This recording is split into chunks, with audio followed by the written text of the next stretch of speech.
ꯑꯍꯥꯟꯕꯃꯛꯇꯗ ꯉꯁꯤ ꯀꯪꯂꯩꯄꯥꯛꯅ ꯄꯤꯕ ꯃꯌꯥꯝꯕꯨ ꯇꯔꯥꯃꯨꯛꯇꯔꯤ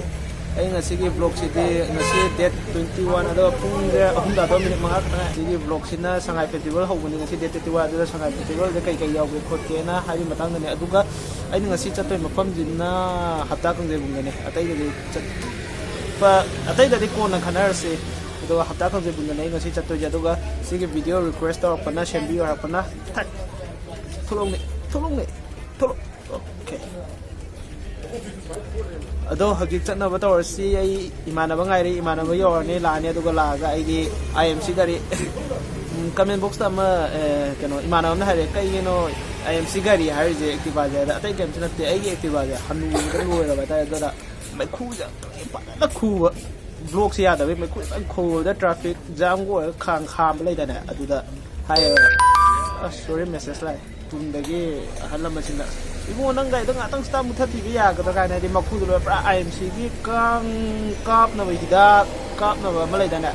ꯑꯗꯨꯗꯩ ꯇꯥꯗꯦ ꯑꯗꯣ ꯅꯣꯏ ꯂꯩꯀꯥꯏꯗ ꯀꯥꯡ ꯅꯨꯡ ꯂꯩꯕ ꯑꯣꯏꯇꯥꯔꯁꯨ ꯑꯗꯨꯝ ꯍꯥꯏꯔꯛꯑꯣ ꯑꯩ ꯒꯥꯔꯤꯁꯦ ꯑꯗꯨꯝ ꯊꯧꯖꯜꯂꯛꯀꯦ ꯈꯨꯗꯛꯇ ꯑꯗꯨꯝ ꯐꯅꯤ ꯑꯗꯣ ꯀꯩꯀꯩ ꯂꯩꯕꯅꯣ ꯌꯦꯡꯉꯁꯦ ꯐꯥꯔꯁ ꯗꯦꯅꯤꯅ ꯀꯥ ꯍꯦꯟꯅꯗꯤ ꯅꯨꯡꯉꯥꯏꯔꯣꯏ ꯈꯪꯉꯦ ꯅꯨꯡꯉꯥꯏꯇ꯭ꯔꯁꯨ ꯔꯤꯀ꯭ꯋꯦꯁ ꯇꯧꯔꯛꯄꯅꯤꯅ ꯑꯩ ꯚꯤꯗꯤꯑꯣꯁꯦ ꯍꯥꯞꯀꯠꯆꯕꯅꯦ ꯑꯗꯣ ꯅꯨꯡꯉꯥꯏꯔꯁꯨ ꯅꯨꯡꯉꯥꯏꯇ꯭ꯔꯁꯨ ꯃꯌꯥꯝ ꯄꯨꯟꯅ ꯂꯣꯏꯕ ꯐꯥꯎꯇꯪ ꯍꯣꯏ ꯌꯦꯡꯕꯤꯌꯨ ꯑꯣꯀꯦ ꯕꯥꯏ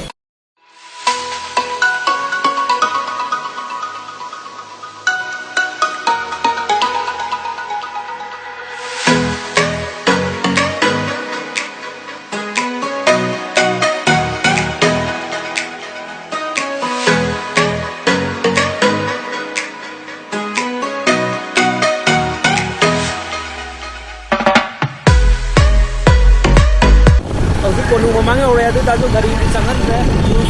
ꯃꯃꯤꯡꯗ ꯑꯗꯨꯅ ꯀꯛꯆꯤꯡꯗꯒꯤ ꯀꯣꯏꯔꯒ ꯑꯟꯗ꯭ꯔꯣ ꯄꯥꯔꯀꯤꯡꯗ ꯒꯥꯔꯤ ꯈꯥꯝꯃꯒꯦ ꯄꯥꯔꯀꯤꯡ ꯌꯧꯔꯦ ꯑꯟꯗ꯭ꯔꯣ ꯄꯥꯔꯀꯤꯡꯗ ꯑꯗꯣ ꯒꯥꯔꯤ ꯄꯥꯔꯛ ꯇꯧꯔꯒꯦ ꯑꯗꯣ ꯃꯅꯨꯡꯗ ꯀꯩꯀꯩ ꯂꯩꯕꯅꯣ ꯌꯦꯡꯒꯦ ꯇꯤꯀꯦꯠꯇꯤ ꯀꯛꯇ꯭ꯔꯤ ꯑꯗꯨ ꯑꯣꯏꯇꯥꯔꯁꯨ ꯀꯣꯏ ꯍꯧꯖꯤꯛ ꯃꯅꯨꯡ ꯆꯪꯉꯛꯑꯦ ꯀꯩꯅꯣ ꯀꯣꯅꯨꯡ ꯃꯃꯥꯡ ꯂꯝꯕꯤ ꯀꯌꯥꯝꯅꯣ ꯈꯪꯗꯦ ꯇꯤꯀꯦꯠ ꯀꯛꯂꯦ ꯄꯥꯔꯇꯤ ꯇꯤꯀꯦꯠ ꯑꯝꯇ ꯇꯤꯀꯦꯠ ꯑꯝꯇ ꯌꯦꯡꯉꯝꯒꯦ ꯑꯩꯈꯣꯏ ꯄꯥꯔꯇꯤꯁꯤꯡꯗ ꯑꯣ ꯃꯣꯏ SBI road Oh, SBI Road. Tuh, hantaki sangai festival ki tiket. Yang puraba maning dana. Malah hati maning tu kai nyam thai. Ado tiket ki mamman lupa kuntra oya tu ka gari park kina two wheeler dah lapan ya tu na four wheeler di lajadam ni khang two wheeler ki. Ai gai number di yung nuka. Ado na lupa kun oy. Ado ka manung ka kai lai nu kamai ta unai tu. Yang aje. Let's go.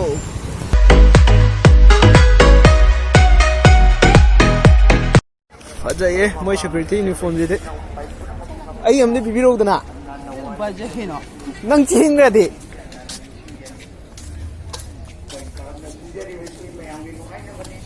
Ticket counter yaw re. Chi hai ka ra, chal hai ka masak nu sim lai re.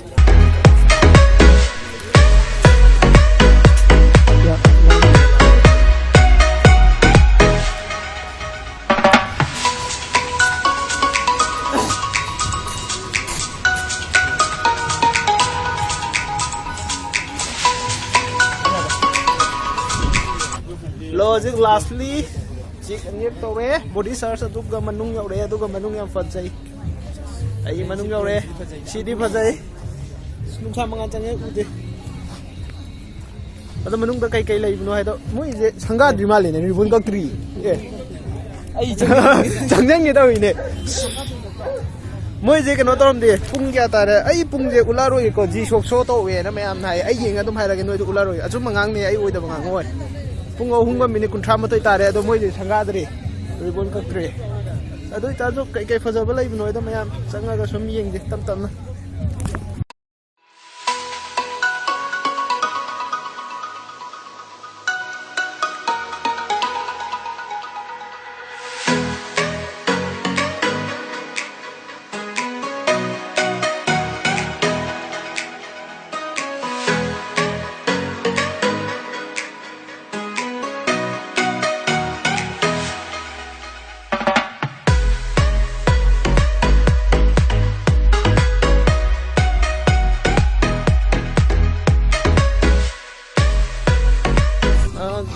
Gasti maningi yum lai bajini hanagi adum chap manare maning lai ja aduga handaki oinadi stage to hum sai kari ginu gyan ta de sida to simaning da amalai re dana sida ani ꯑꯁꯣꯝ ꯅꯥꯀꯟꯗ ꯃꯅꯤꯡꯗ ꯑꯃ ꯑꯍꯨꯝ ꯑꯁꯣꯝꯗꯒ ꯃꯔꯤ ꯎꯕ ꯎꯗꯕ ꯈꯪꯗ꯭ꯔꯦꯗ ꯑꯩ ꯀꯣꯛ ꯉꯥꯎꯋꯦ ꯀꯦꯁ ꯃꯔꯤꯃꯨꯛ ꯁꯥꯏ ꯑꯗꯨ ꯀꯔꯤꯒꯤꯅꯣ ꯈꯪꯗꯦ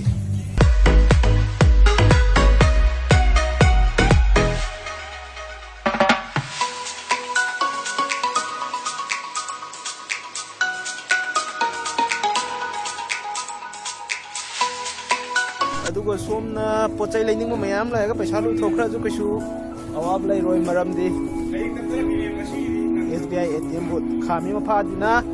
ꯁꯣꯝ ꯅꯥꯀꯟꯒꯤ ꯌꯨꯝ ꯃꯌꯥꯝ ꯂꯩꯕꯗꯣ ꯑꯗꯨꯏ ꯃꯅꯥꯛꯇ ꯈꯥꯝꯕ ꯌꯨꯝ ꯁꯠꯇꯣꯛ ꯌꯥꯅꯤ SBI ꯅꯠꯇ ꯃꯥꯜꯂꯦꯗ ꯀꯩ ꯕꯦꯡꯅꯣ ꯁꯤꯕꯨ MSCB ꯃꯌꯥꯝꯁꯤ SBI ATM ꯕꯨꯠ ꯑꯣꯏꯔꯝꯗꯔꯦ MSCB ꯀꯔꯤꯅꯣ ꯈꯪꯗꯦ ꯒ꯭ꯌꯥꯟ ꯇꯥꯗꯦ ꯑꯩ ꯒ꯭ꯌꯥꯟ ꯇꯥꯗꯦ ꯅꯣꯏ ꯒ꯭ꯌꯥꯟ ꯇꯥꯎ ꯑꯗꯨꯗ ꯄꯩꯁꯥꯗꯤ ꯑꯗꯨꯝ ꯁꯠꯄ ꯌꯥꯔꯅꯤ ꯁꯤꯗꯒꯤ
ꯅꯣꯏꯅ ꯕꯥꯔꯕꯤ ꯁꯥꯅꯤꯡꯉꯒꯗꯤ ꯁꯤꯗ ꯐꯨꯠ ꯂꯩꯔꯦ ꯁꯤꯒꯤ ꯂꯩ ꯑꯉꯥꯡ ꯆꯪꯉꯤꯁꯦ ꯁꯤꯗ ꯕꯥꯔꯕꯤ ꯁꯥꯕ ꯌꯥꯅꯤ ꯀꯃꯥꯏꯅ ꯆꯪꯅꯤ ꯍꯥꯏꯕꯗꯣ ꯇꯥꯛꯄꯤꯔꯛꯀꯦ ꯂꯩꯀꯣ ꯁꯤꯗ ꯃꯅꯨꯡꯗ ꯆꯪꯉꯒ ꯑꯗꯨꯒ ꯁꯤ ꯃꯃꯥꯡꯗꯒꯤ ꯂꯦꯞꯄꯒ ꯅꯪꯒꯤ ꯐꯣꯇꯣꯗ ꯐꯨꯠ ꯇꯧꯔꯒ DPꯗ ꯊꯝꯃꯒ ꯌꯥꯔꯦ ꯃꯈꯥꯗꯤ ꯅꯣꯏ ꯊꯣꯛꯄ ꯌꯥꯔꯦ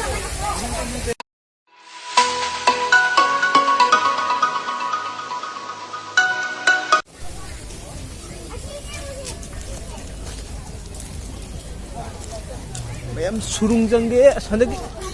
ꯑꯗꯨꯗ ꯆꯪꯕ ꯌꯥꯗꯦ ꯑꯁꯤ ꯑꯦꯛꯖꯦꯛꯅꯦꯕꯀꯣ ꯆꯥꯟꯁꯇꯒꯤ ꯑꯁꯤꯗ ꯁꯣꯝꯗ ꯊꯣꯛꯀꯗꯧꯕ ꯆꯪꯕ ꯌꯥꯗ꯭ꯔꯦ ꯁꯨꯃꯥꯏꯅ ꯇꯧꯔꯒ ꯁꯨꯝ ꯊꯣꯛꯀꯗꯧꯕ ꯀꯔꯤꯅꯣ ꯁꯨꯔꯨꯡ ꯆꯪꯒꯦ ꯆꯪꯕ ꯌꯥꯗꯣ ꯀꯣꯝꯗꯤ ꯆꯪꯗꯣꯏꯅꯣ ꯑꯗ ꯀꯣꯝꯗꯤ ꯆꯪꯗꯣꯏꯅꯣ ꯑꯣ ꯁꯨꯔꯨꯡ ꯆꯪꯒꯦ ꯇꯧꯕꯅꯤ ꯆꯣꯞꯄꯦ ꯁꯤ ꯁꯨꯔꯨꯡꯁꯦ ꯁꯣꯝ ꯅꯥꯀꯟꯗꯩ ꯆꯪꯕ ꯑꯗꯨꯝ ꯅꯠꯇꯦ ꯁꯣꯝ ꯅꯥꯀꯟꯗꯩ ꯑꯦꯛꯖꯤꯠꯅꯦꯌꯦ ꯑꯗꯥꯏ ꯁꯤꯗꯩ ꯆꯪꯒꯗꯧꯕ ꯑꯣꯀꯦ ꯂꯦꯠꯁ ꯁꯤ ꯁꯤ ꯊꯣꯡ ꯂꯥꯜꯂꯦ ꯊꯣꯡꯗꯒꯤ ꯃꯅꯨꯡ ꯁꯤ ꯊꯣꯡꯗ ꯆꯪꯗꯣꯏꯕ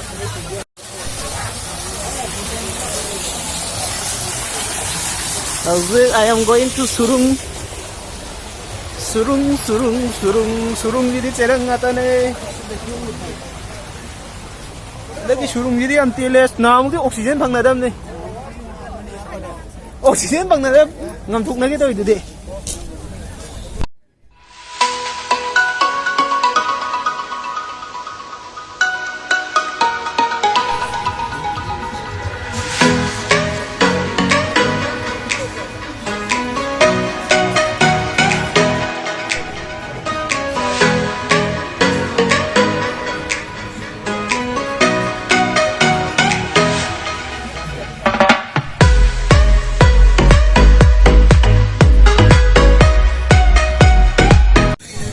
Guys, I see the hotel malu juga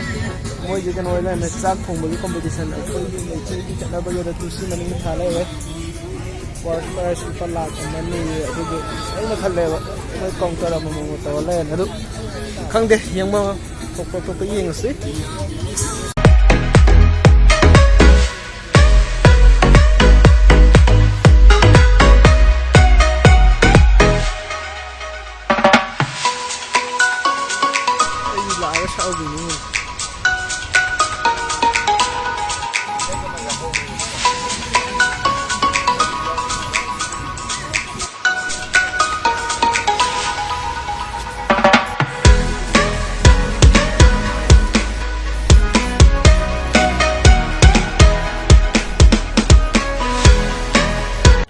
guys aji VIP lakto aduna ngai la ribbon kak tu gi to ga VIP kana lakto na khang de adu hingi ji din news channel ate entertainment aduna VIP kana la ke kam kan ka ke khang ninga de wa wai ta ro do khoi di VIP ngai ro chat lani store lom da kari kari leibno do so let's go.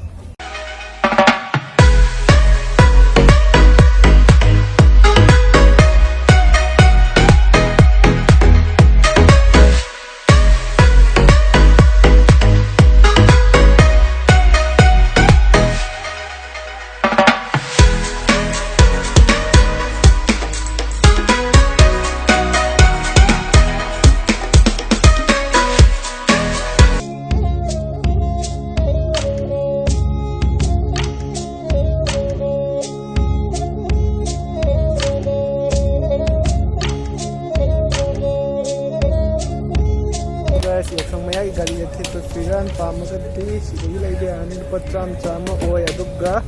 संगा festival रो कान लाइनिंगा ना phone number यावे मोय चेदुदा अदुदा दुम call तो video अदुदा Hapa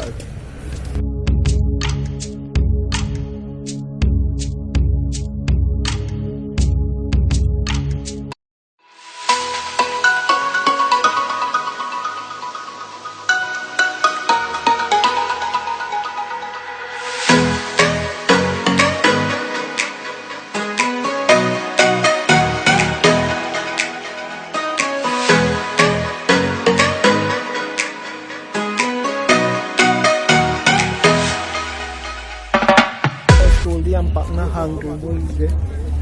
ngasi tangkau begini na ada store jana mana hang ang lagi gumba sar lagi gumba ada tahu tuga aigi family member amna YouTube kina aigi editing ni matang dah hangi ado mai film mora oi watermark adum lai hai bne ado watermark hai je kenate film mora na mami tara lai bedo mami sing de ado watermark hai nam adu long thok pagi do register taw ga long thok pe am ne hoi lifetime register taw da de editing khuding register taw ne mai code to ya de hai do ya bane anam mana ya dan do mayam lai ba ki kai kai do email ga ki do hapa try to yam ne do kamaina lifetime gi taw ga ge have do ai ge description da hapam ge video do aina hai nate mayang na hai bane ko ado mayang du na hai do da ai taw ga da ai do lifetime oi gra ti are ha ado description dum chang ga yang biro du ga mayang na tai do hai de maron do khang dra ju keno tawri do dum chap chap manan nam ga dum yam ne film mora gi editing je khwai da gi nungai ba khwai de fa ba ma oi ai kem editing de kem tam de kem haite pura blank le ga inong nong na film mora pra ko ne do help nga tani am ti live ne try to dra ga ding amoi ai di khut sa kem haite ba kem knowledge haite ba ai na ngamaga bro haina yam na hai ba hai de khara knowledge le ba bro haina di yam ti live na hai ne ngon de he na phajana hai ne no try to heroine adum pham ga yeng ga di mai pa pa ngamoi try to kan mai pak pangam ni aduga sa bai da kai kai chana blai ne guest tool yam pak lai tri sangai festival je ohung ba khena ba hai je khena ba di kai na lai tama le da ma hok sa ga num hamu oi brai na khal lai wa khan da de do let's see atai amu yang see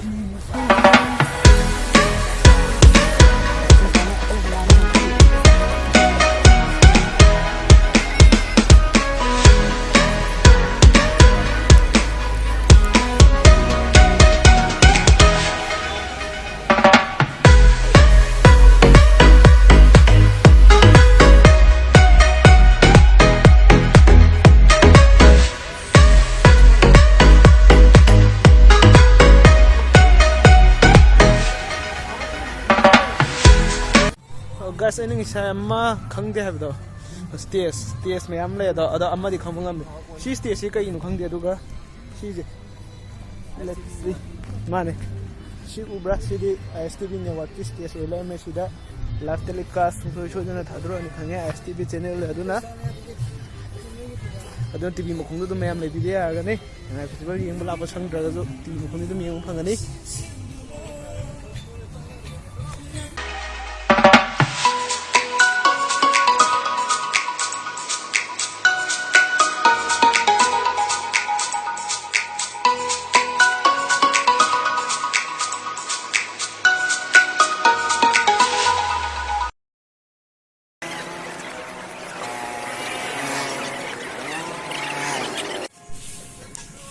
Hello guys, ji yum de aure aduga je pung 5 minute tarahum doi chatle do aina adai tholokpado mamli tawda tholokpane ado ai video se kamdo ge ba do miyamna comment box haibiramo aduga aingona personal ba wa hangning mulai ta de aigi Instagram da pakta bu thoi ji da changaga hangbibi ane da description de link da hapcharam ge aduga ifam da haide aigi WhatsApp number piyo haibado adin da buti story aigi personal oiba number de ip ba ngamdara aduga mayang bi da mukta khallaga ai sim ama lawraga WhatsApp khatang pai ba ba ai WhatsApp thang pai ga sim do sijana da bida tau ge ana ti khalle ado mayang mi mod haibiro mayang tau zira tau zira so ichan jamna hi hello e dangta number pai mi na traga important oiba question hangning ban lai bagira have the mayang haibiro mo aduga yam ka heda di fazade do horok tangai bagine do mi di akoina ji thorok pada mi sutal la hore mi am am we hadi night nungdang nan he yang yam ne aduga night view di fazana faze do mayam yeng view night view hajik aina swat khar lo pai aina hala pai do aduga ai channel ji di atopa matam da di tik news hapcha de ai tik news se hafta amda amutang hapani mi am pibir ko suggest ki matu ina haide amutang hapan aduna leiba hen do male value leiba hen do male have do aduna hafta amda video techniques amta hapakani adu Saturday pung terete da pung nipan baki manung da marakta na akoi Manipur jida tawri bakumai haraugi vlog semaga fajawa mafang ma semaga hapcharakani ado noina fajawa mafam pambala raga zo hairamu ai ngamaga di chatlaga semake ado mathangi vlog latri bukit de sona laiba Kangleipak na yoi fore